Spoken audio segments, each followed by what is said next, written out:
Hello friends, welcome back to my channel. I am Dipali and today we are going to discuss another topic that is statistics को हम singular noun में कैसे define करेंगे. Plural noun में statistics क्या है, numerical data है, number form में जो data create हो रहा है वो है. ये हम last class में पढ़ चुके हैं. अगर अभी तक आपने वीडियो नहीं देखा है तो पहले जाकर उस वीडियो को देखिए और please like share and subscribe करना ना भूलें. आज के क्लास में हम पढ़ेंगे सिंगुलर सेंस में क्या होता है. सिंगुलर सेंस के लिए इट रेफर्स टू व्हाट, क्या होता है सिंगुलर नाउन में. कुछ मेथड्स और टेक्निक्स की हम बात करते हैं. मेथड्स और टेक्निक्स की हम बात करते हैं. फर्स्ट क्या आता है इसमें, step number 1 collection of data. Step number 2 classification of data.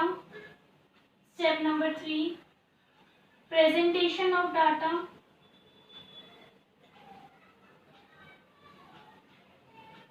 Step number 4 analysis of data. And step number 5 interpretation of data. Plural noun में हमने पढ़ा था कि न्यूमेरिकल डाटा हमारे पास होता है. अब उस न्यूमेरिकल डाटा को कैलकुलेट करने के लिए, समझने के लिए हमें इन स्टेप्स को फॉलो करना पड़ता है. सबसे पहले क्या करेंगे, हम डाटा को कलेक्ट करेंगे. फॉर एग्जांपल एक जॉब ओपनिंग आई है, उसमें 100+ पीपल ने उस जॉब के लिए फॉर्म को फिल किया है. ये क्या है, ये कलेक्शन ऑफ डाटा है. हमने फॉर्म्स कलेक्ट करे. इसके बाद आता है क्लासिफिकेशन करना या ऑर्गेनाइजेशन करना. क्लासिफिकेशन या ऑर्गेनाइजेशन कैसे करेंगे. क्लासिफिकेशन या ऑर्गेनाइजेशन करने के लिए हमें उस डाटा में कुछ अपने सिस्टम्स लगाकर उस डाटा को हमें क्लासिफाई करना है. कैसे, फॉर एग्जाम्पल मैंने देखा 100 पीपल ने उस जॉब के लिए फॉर्म फिल किए, लेकिन मोस्ट प्रेफरेबल कैंडिडेट्स कौन कौन से हैं, किस किस कैंडिडेट की qualification most matching to my job है. उसके बाद उससे कम किसकी है, उससे कम किसकी है, उससे कम किसकी है. ये क्या किया, मैंने क्लासिफिकेशन कर लिया. इसके बाद मैंने जो डाटा क्लासिफाई की है इसको मैं प्रेजेंट करूंगी. प्रेजेंटेशन हम ग्राफ्स में भी दे सकते हैं, प्रेजेंटेशन हम पाइज में भी दे सकते हैं, प्रेजेंटेशन हम टेबल बनाकर भी दे सकते हैं. ये हमारी क्या है, प्रेजेंटेशन है. अब जिस डाटा को हमने प्रेजेंट किया है ग्राफ्स में, टेबल्स में, इस डाटा को हम क्या करेंगे, एनालाइज करेंगे, समझने की कोशिश करेंगे.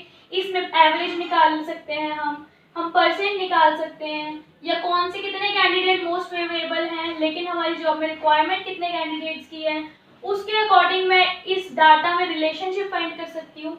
देन आफ्टर लास्ट स्टेप हमारा आएगा इंटरप्रिटेशन. What is interpretation. जब मैंने अपनी डाटा को एनालाइज कर लिया, जब मैंने अपनी डाटा को समझ लिया, तो उसके बाद का स्टेप आता है कि मैं ये देखूं कि मुझे मेरी डाटा में क्या चीज़ चाहिए थी, क्या मुझे एट लास्ट रिजल्ट मिला है अपनी डाटा से. ये आता है आपका इंटरप्रिटेशन में. अब बात करते हैं ये स्टेप्स जो हमने करे हैं ये होते क्या है. These steps are known as statistical tools. In steps को हम बोलते हैं statistical tools. Why statistical tools? Because कुछ मेथड्स और टेक्निक्स हमें चाहिए होती हैं अपने डाटा को समझने के लिए, कोई एक कंक्लूजन निकालने के लिए, और वो कंक्लूजन हम किसकी मदद से निकालते हैं, स्टैटिस्टिकल टूल्स की मदद से निकालते हैं. होपफुली इतना आपको समझ आया होगा. अब हम बात करेंगे स्टैटिस्टिकल टूल्स के बारे में. अब हम बात करेंगे statistical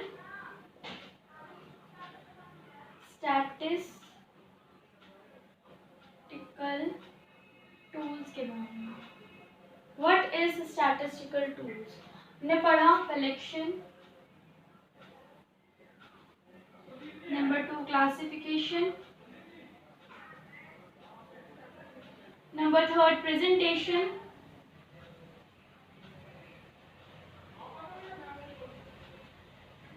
number 4 analysis, and number 5 that is is interpretation. अब हम ये जो स्टेप्स करते हैं, ये जो मेथड्स फॉलो करते हैं, इन मेथड्स का यूज कैसे करते हैं? हम करते हैं सैंपल एंड सेंसस बेसिस पर।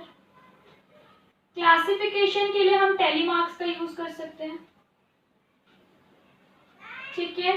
प्रेजेंटेशन के लिए हम ग्राफ्स, टेबल्स, इन सब का यूज कर सकते हैं।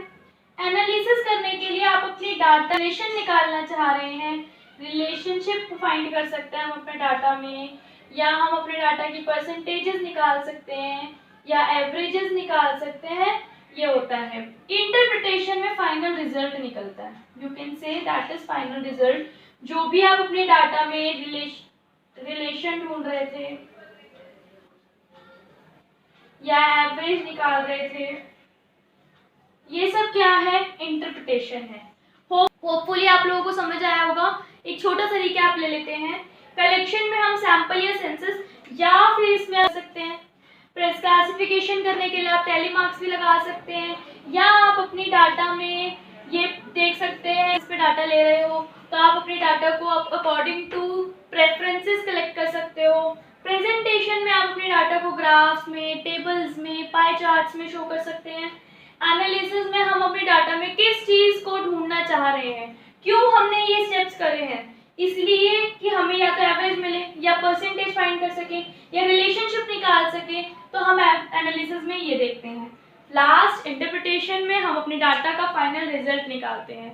The most important thing is, ये जो स्टेप्स हम फॉलो कर रहे हैं स्टैटिस्टिकल टूल्स के, ये ऐसे ही स्टेप बाय स्टेप किए जाते हैं, कोई स्टेप मिस नहीं किया जाता है।